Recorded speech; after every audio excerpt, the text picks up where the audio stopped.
If you're interested in how to grow an educational channel on YouTube, this video will help you go big. You will learn the sum of all the tips and tricks that I have collected through my 4 years at working at YouTube. This will be a wellspring of knowledge for your channel so that you can grow views naturally and as quickly as possible. Let's get some!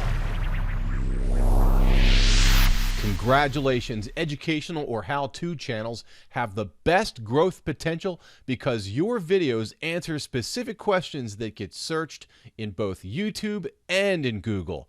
After playing the game for a while, YouTube will begin showing your videos in suggested, and your ability to rank on topics with higher search volume will get much easier, and that's when the fun really begins. You have chosen the right niche. Okay, you want to know how the game is played here in regards to how to grow an educational channel on YouTube? The following tips will give you sort of a broad scope blueprint as to how this game is played here in the venue. Check it out. Number one, time.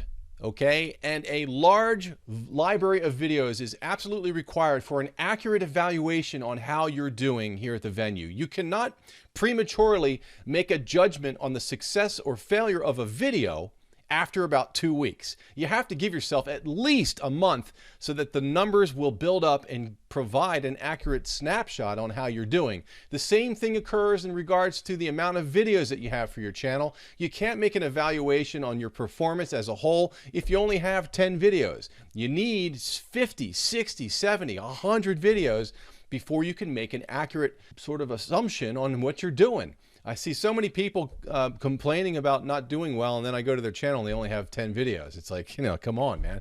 Persistence is so very important in this venue.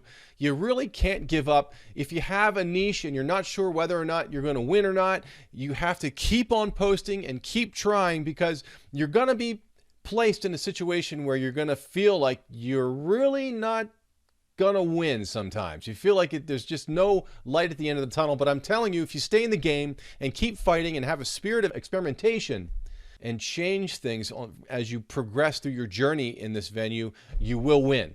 So you can't give up, and you have to have a spirit of an open mind to make the right decisions.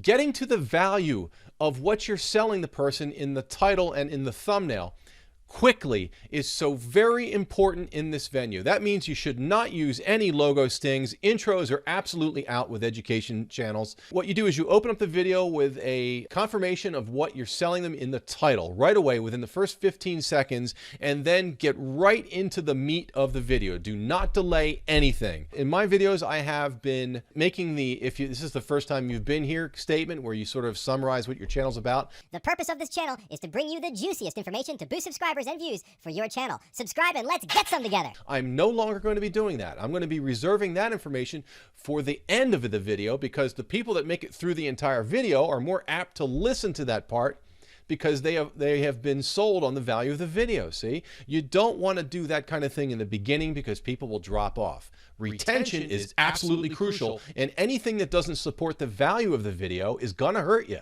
Connecting with your unique audience is so very important in the venue. It's one of those things that when you start out, you really don't know that much about your audience. As time progresses, you'll begin to understand what they're liking about you, and you need to really take some time out and evaluate what they like, what they don't like. How old are they? Are they educated? Male or female? What are the characteristics that are unique about your audience? And you need to confirm with them that you understand their needs so that they feel like you understand them. For example, many of you are here because you've been making your videos and putting your heart and soul into the quality of your videos, but yet you still don't get any views. And it's a very painful part of the growth cycle here at YouTube. Believe me, I've been through it. I've been doing this for over 3 years, and only this year, the 4th year, have I experienced a lot of growth. And there's been times when I've wanted to give up. And I'm telling you, if you stay in the game, you're going to make it. So that statement right there is sort of what I'm talking about. You've got to talk directly to your audience and make them understand that you understand them. And that is like subscriber glue. People will just come back for more. Defining your niche as quickly as you can will mean that you will grow faster than the average guy out there. So if you can plan out the niche and make sure it's right for you, you'll grow quicker. A content strategy, which I hate that word. Really what it is a content plan.